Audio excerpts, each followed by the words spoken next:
Hola, ¿qué tal? Muy buenas tardes. Hola a todos, ¿cómo están? Gracias por acompañarnos en este conversatorio realizado entre las organizaciones Pixep Corp y la Sociedad Peruana de Síndrome de Down.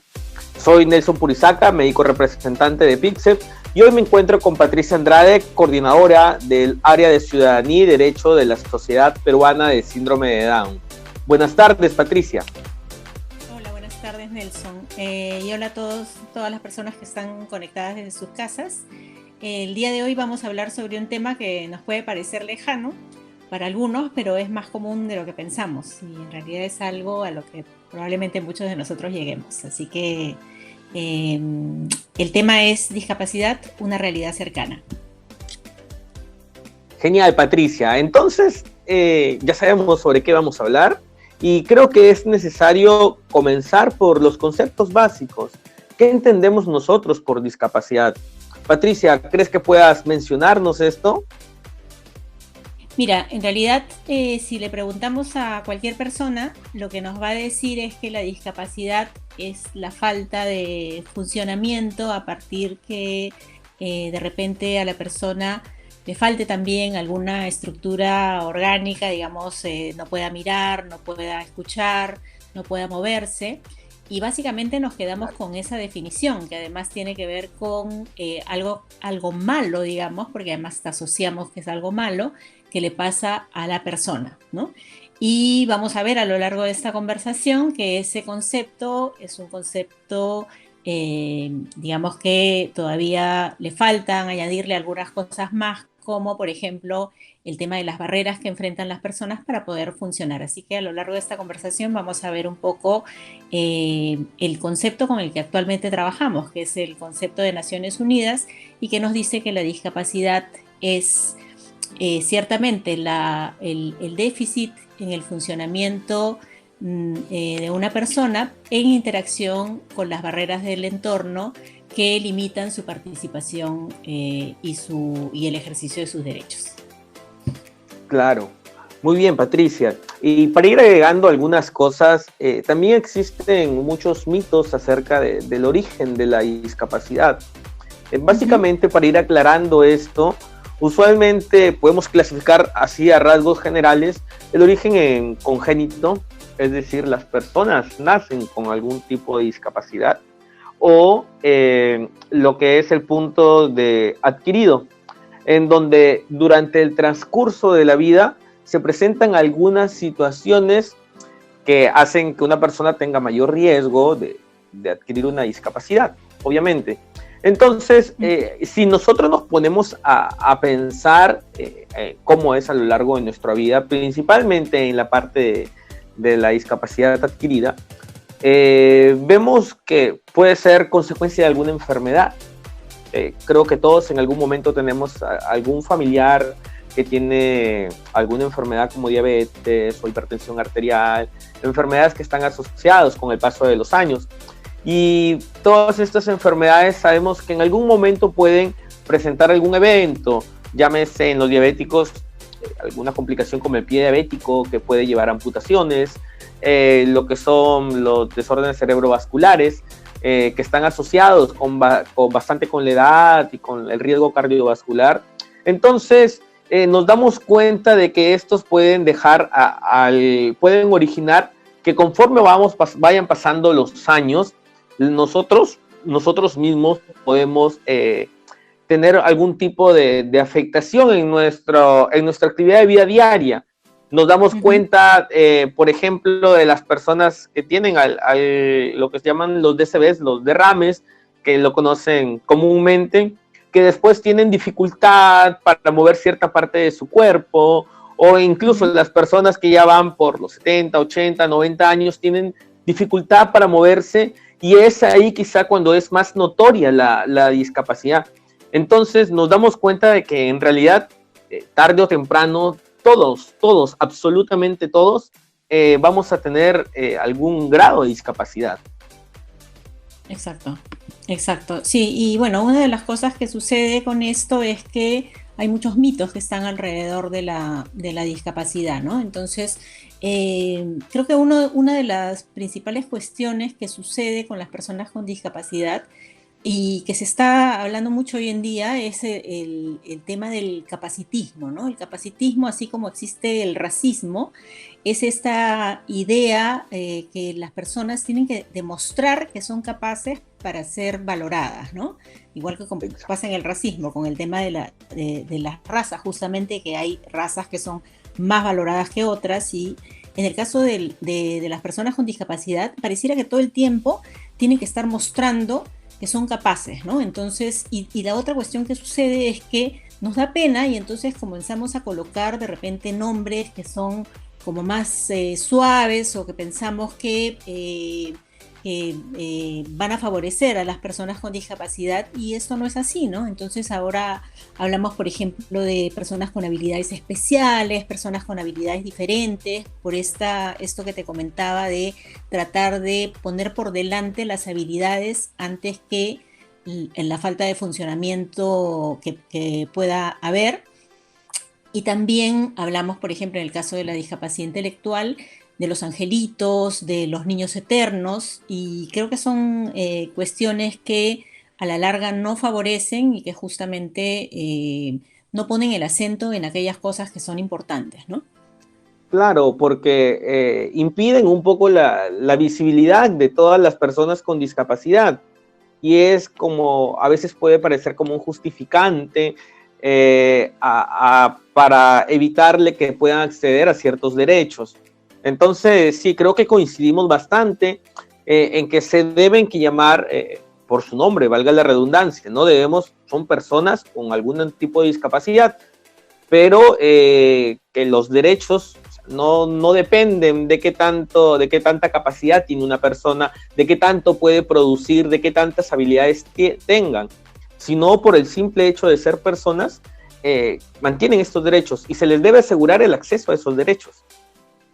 Correcto, correcto. Yo creo que estamos muy acostumbrados a catalogar, a poner las etiquetas, porque sentimos que con las etiquetas nos podemos mover mejor, ¿no? Y es justamente todo lo contrario. Creo que en la medida que todos hablamos sobre todos como personas, como tú bien lo has dicho, eso quita el acento, ¿no? Entonces, finalmente, los derechos son para todos, todos somos personas, y creo que es así como podemos avanzar mejor.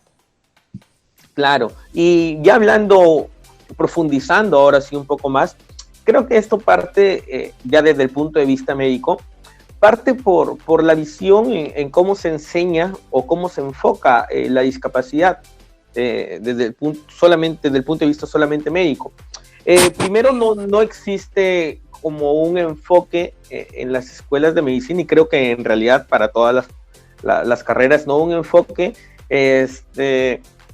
para las propio, bien reconociendo la discapacidad como en realidad que también tiene un componente social, sino que por ejemplo en medicina solamente se enfoca como si fuera un problema personal, como si fueran unas limitaciones netamente del individuo y que sí o sí necesitan un tratamiento. O sea, si tenemos a alguien con discapacidad, una persona con discapacidad, esta persona necesita llevar terapia, necesita llevar alguna cirugía, necesita alguna medicina, y solamente bajo ese punto de vista médico es que se va a recuperar.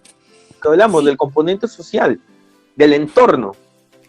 exacto. Bueno, esto, digamos, nace con la manera como vamos conceptualizando las cosas, ¿no? Como en todo orden de cosas, nuestros pensamientos sobre algo también van cambiando Claro, en la medida que cambia nuestra manera de mirar el mismo fenómeno, ¿no? Es decir, el fenómeno no cambia, sino lo que cambia es nuestra visión del fenómeno. Entonces, con la discapacidad ha pasado exactamente lo mismo, ¿no? A lo largo de los años ha ido cambiando esta mirada, que comenzó ciertamente pensando de que las personas con discapacidad eran personas que no valían, que no tenían un aporte que dar a nuestra sociedad, y por eso eran separadas, ¿no? Y también había esta noción de que había que protegerlas justamente por estas carencias que tenían, y entonces se focalizaba mucho en lo que no tenían, en lo que faltaba y en esta necesidad o de asistirlas y protegerlas en una mirada más caritativa, más asistencialista, o en, digamos, no mostrarlas, ¿no? Entonces, esta tendencia a esconderlas, a recluirlas en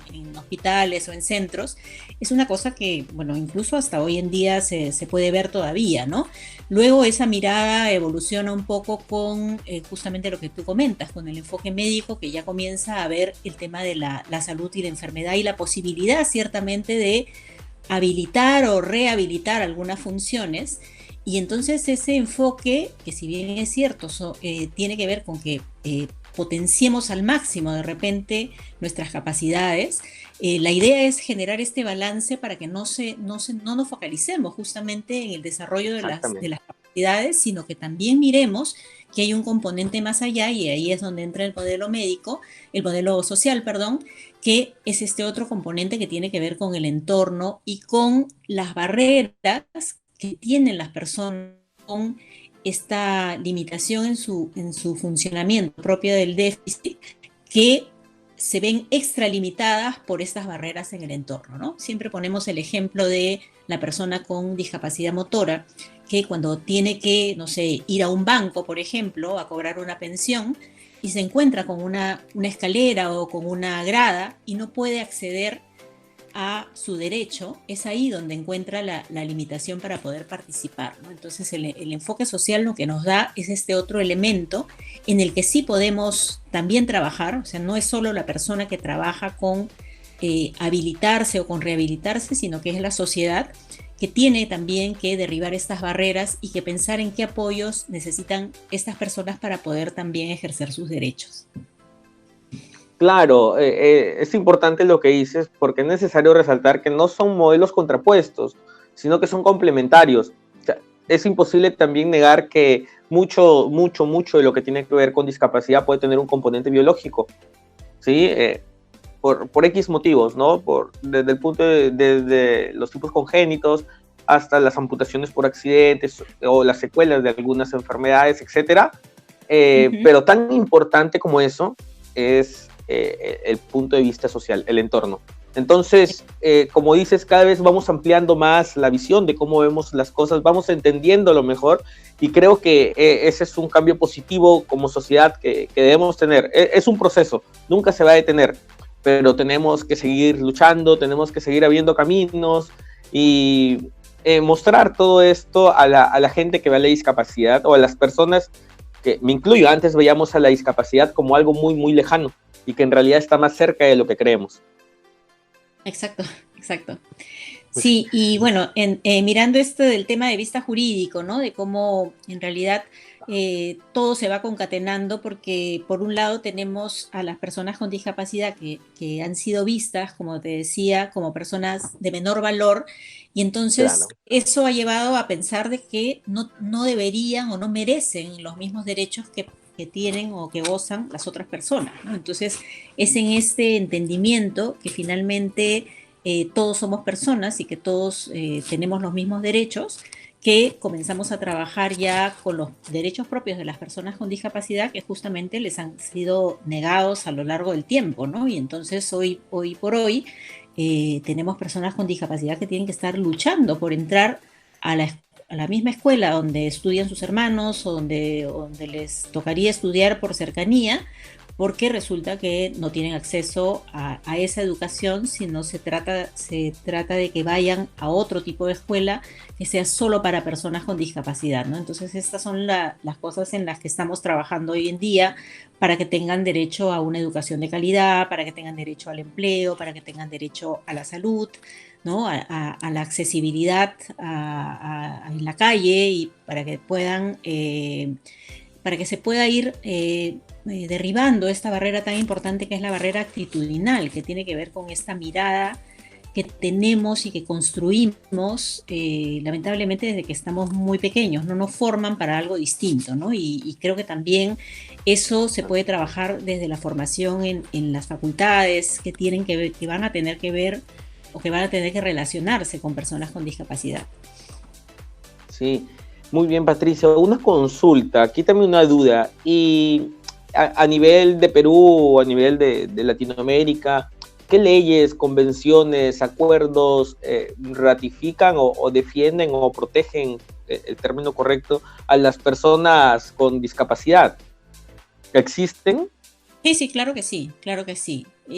Quizás lo lamentable, y aunque parezca contradictorio lo que te voy a decir, es que existen porque resulta que hay necesidad de que existan y hay necesidad de que existan porque tenemos la situación que tenemos, es decir, que no miramos a las personas con discapacidad como personas igual que el resto. En el Claro, año 1948 sale lo que se llama la Declaración Universal de los Derechos Humanos, ¿no? Y justamente se supone que esta Declaración Universal debía valer es para para todos. todos, claro. Exacto. Sin embargo, conforme va pasando el tiempo, nos damos cuenta que esos derechos no valen para todos y que hay ciertas poblaciones que sí son vulneradas en sus derechos y entonces Naciones Unidas lo que hace es enfatizar el cuidado que se tiene que tener con estas poblaciones y es así como aparecen las convenciones o los tratados internacionales que son las convenciones sobre los derechos del niño, sobre los derechos de la mujer, sobre los derechos de la persona con discapacidad, ¿no? Lo que hace la convención es enfatizar ciertos derechos que deben ser respetados y pide a los estados que forman parte de Naciones Unidas que adecúen sus leyes locales hacia el respeto a estos derechos. Entonces, todos los países que han ratificado esta convención, lo que han hecho es que han tenido que trabajar una legislación o unas leyes que enfaticen el respeto a estos derechos. Entonces, en el Perú, nosotros hemos ratificado la convención, firmado y ratificado la convención más o menos en el año 2008, y desde ese entonces hemos tenido que trabajar en una ley que vaya más de acuerdo a la convención. Existía ciertamente una ley antes, pero no estaba tan acotada a lo que pide la convención. En el año 2012 se trabaja la ley 29973, que es la ley sobre los derechos de las personas con discapacidad. Y bueno, a partir de ahí, en el año 2014 aparece el reglamento y tenemos una ley muy bien construida, muy de acuerdo con la convención, pero lo que hace falta justamente es que se cumplan estos derechos, ¿no? Claro. Entonces, Claro, ¿qué es lo que debe suceder, no? ¿De qué exactamente. sirve crear tantas leyes? Es como que algo que se repite a veces en Perú, ¿no? Se crean unas leyes, más leyes, sobre leyes, pero lo que se necesita en realidad que es que se cumplan las que ya existen. Y creo que pasa lo mismo aquí.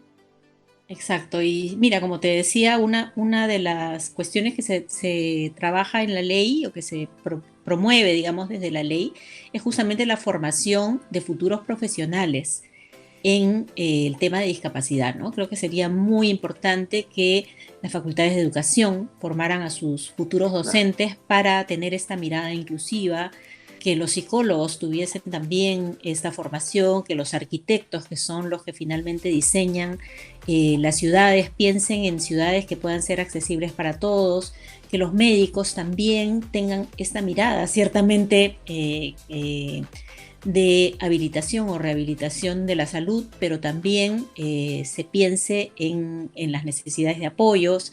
En fin, creo que todos los profesionales deberíamos estar formados para mirar la diversidad y para el respeto a los derechos, ¿no? Sí, sí, muy importante lo que dices, Patricia, que todos, absolutamente todos, debemos estar involucrados en esto. Y Ujú. después, otro punto también bastante importante son las oportunidades que pueden tener las personas con discapacidad. Definitivamente no existen cifras y sabemos de que la realidad no es muy favorable para muchos de ellos. La tasa de desempleo es mayor en las personas con discapacidad. Y el acceso a educación también suele ser menor para las personas con discapacidad. Entonces, ¿cómo nosotros podríamos ayudar a disminuir todas estas barreras con las que se encuentran?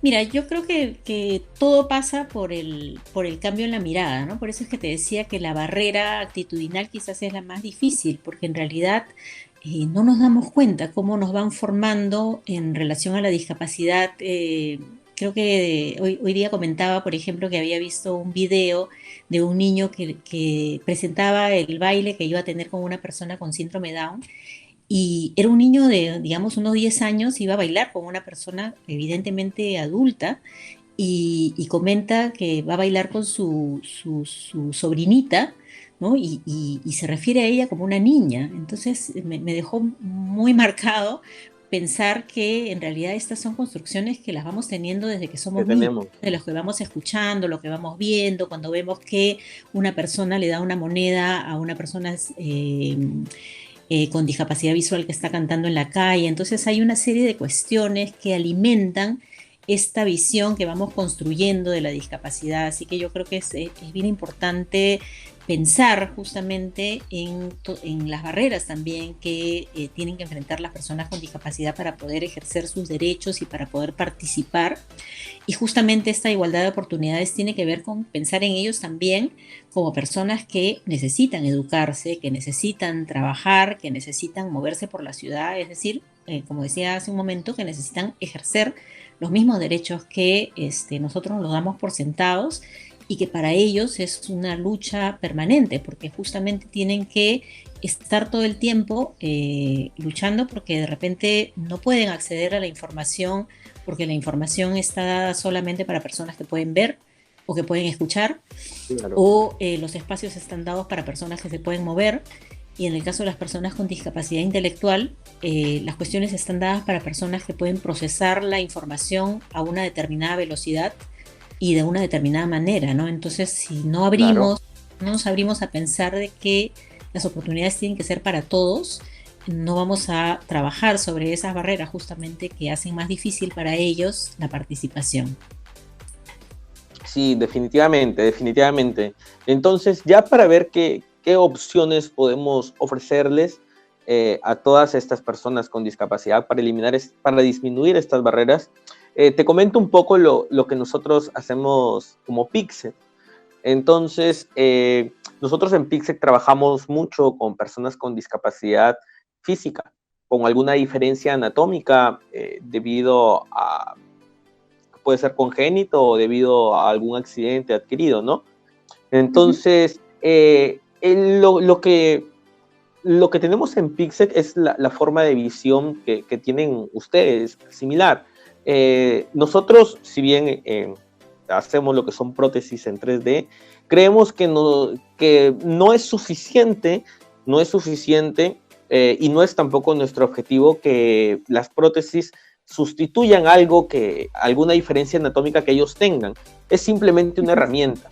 Porque en realidad, como mencionamos ahora, el cambio está en todo. O sea, el cambio desde las barreras, desde eliminar barreras actitudinales, desde el entorno que se necesita, pero también como Pixel brindamos una herramienta que les permita mejorar durante sus actividades de vida diaria.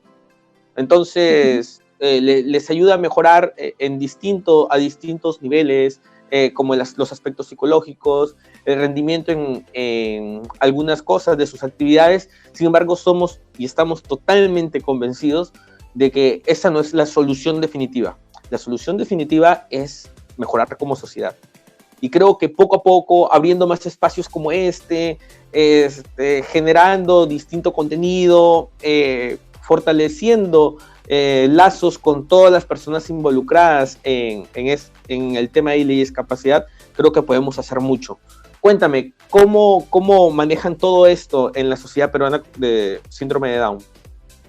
Mira, en general, lo que te puedo decir es que yo veo esto muy de la mano con un enfoque que tiene que ver con el modelo de apoyos, ¿no? El modelo de apoyos, así como la visibilización de las barreras, son cuestiones que justamente son parte de este modelo social y que tienen que ver precisamente con que las personas con discapacidad puedan contar con el apoyo que requieran para poder participar y para poder ejercer sus derechos, ¿no? Entonces, finalmente, creo que hablamos de lo mismo. Un apoyo puede ser un apoyo físico, Ajá, no sabría exacto. cómo llamarlo, pero es un apoyo que me permite justamente, voy a poner el ejemplo de los lentes, ¿no? En el caso mío, si yo no usara lentes y Queda no bien. tuviese acceso, así, no tuviese acceso a las letras un poco más grandes, no podría mirar y probablemente no podría ejercer muchos de mis derechos, básicamente mi derecho a estar informada también. Entonces, este apoyo, que son los anteojos, me permite justamente poder acceder a información y poder ejercer mis derechos. Entonces hay dos componentes ahí que los apoyos nos van a permitir, la participación y también el ejercicio de derechos. Entonces, los apoyos pueden ser apoyos mecánicos, digamos, creo que esa es la palabra que quería decir, apoyos mecánicos, como también una prótesis o un audífono o un medio que digamos, ayude a que se maximice mi audición, o una silla de ruedas mecánica, una silla de ruedas eléctrica. En fin, hay una serie de componentes que me pueden servir de apoyo justamente para poder, como decía, participar y ejercer mis derechos, pero también existen los apoyos que son apoyos de la comunidad, apoyos para poder que me puedan acompañar a hacer un trámite que yo no entiendo tanto, por ejemplo. Entonces, nosotros en la Sociedad Peruana de Síndrome de Down, en donde trabajamos con personas con discapacidad intelectual, justamente estamos enfatizando mucho este tema de las redes de apoyo que normalmente son solamente dadas por los cuidadores primarios, que son los padres o los hermanos, pero que necesitamos crear estas redes en las que las personas se sientan cuidadas, se sientan acompañadas y sientan que pueden contar con otras personas para ayudarlos a hacer justamente aquellas cosas que les resultan más difíciles de hacer porque no las entienden tan bien, o digamos, para una persona que tiene baja visión, de repente alguien que lo ayude a entender una información, pero que no la reemplace, ¿no? Yo creo que la importancia del apoyo es que justamente no reemplaza, sino que ayuda a que la persona se sienta bien consigo misma, se sienta bien que está pudiendo hacer él o ella misma sus cosas, pero simplemente con un apoyo extra que de repente otras personas no lo requieren, ¿no?